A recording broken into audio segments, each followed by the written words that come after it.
let's proceed to these two examples. So, number 4 and number 5. So, unahin natin yung number 4. So, 2m cubed minus 128. So, before the compute, hindi ka basta-basta pagkukompute nito. So, makikita natin na kapag itong case na to is hindi siya perfect cube. Bakit? Kasi ang 2 is the prime number. Ito, lalo na to yung 128. Hindi naman po siya perfect cube. So, ang gagawin ay kailangan ito i-factor out. So, ginawa ko, pinactor out ko na using the greatest monomial factor. Pag sinabing greatest monomial, pag monomial, one term na siya. Ito, greatest, pinakamataas. Monomial, ito na yun. Is the one term. Tapos, factor, ito na yun. So, i-try nyo itong i-distribute. Then, ito yung kalabasan niya. So, di ba sinolve ko to?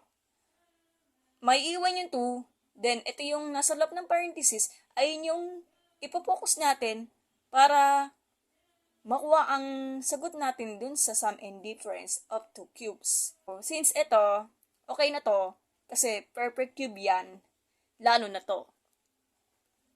So, gawa ka ulit ng may clean parenthesis. Then, perfect cube to, lalo na to. So, maglalagay ka ng m kasi q root of m cube will be m na lang.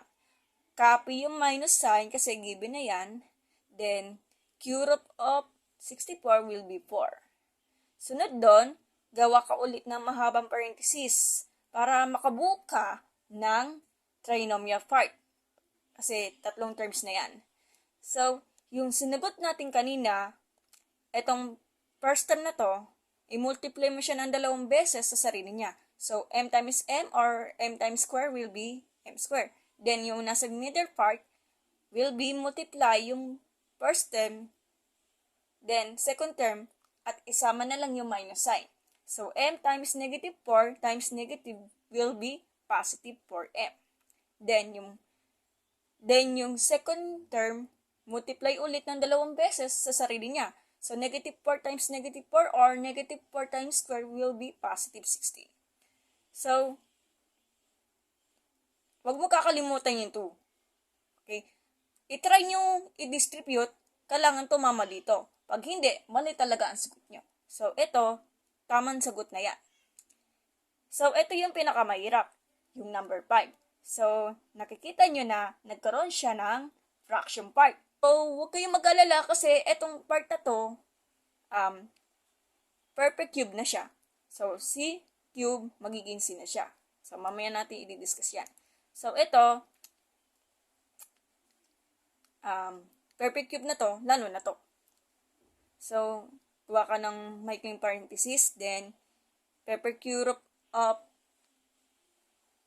c cube will be c na lang. Tapos, copy yung minus sign kasi yun yung magiging given.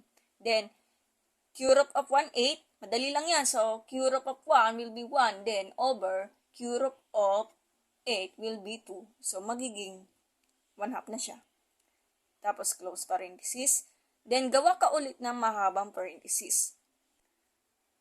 So, ganun din ang process sa pagsusolve, pero magkaiba ang given. Huwag kayong mag-alala. Kasi, hindi naman niya nakakatakot.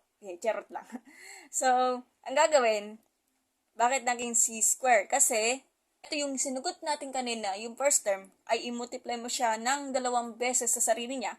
So, c times c or c times square will be c square. Then, ito middle part, multiply mo to, c times negative 1/2 times negative will be positive 1/2 c.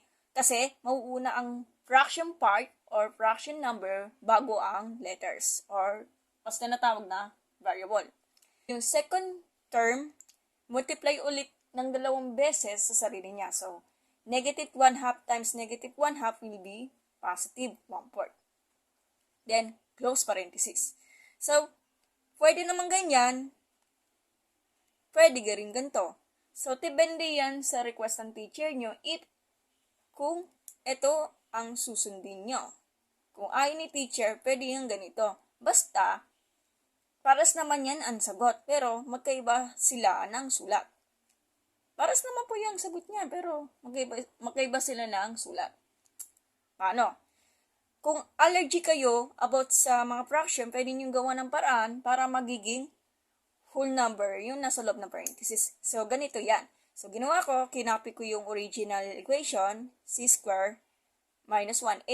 Ayaw naman ng fraction kasi sabi daw mahirap. So, ang gagawin, naglagay ako ng parenthesis. Then, multiply both sides by 8 para matanggal yung denominator ng 8. So, cancel.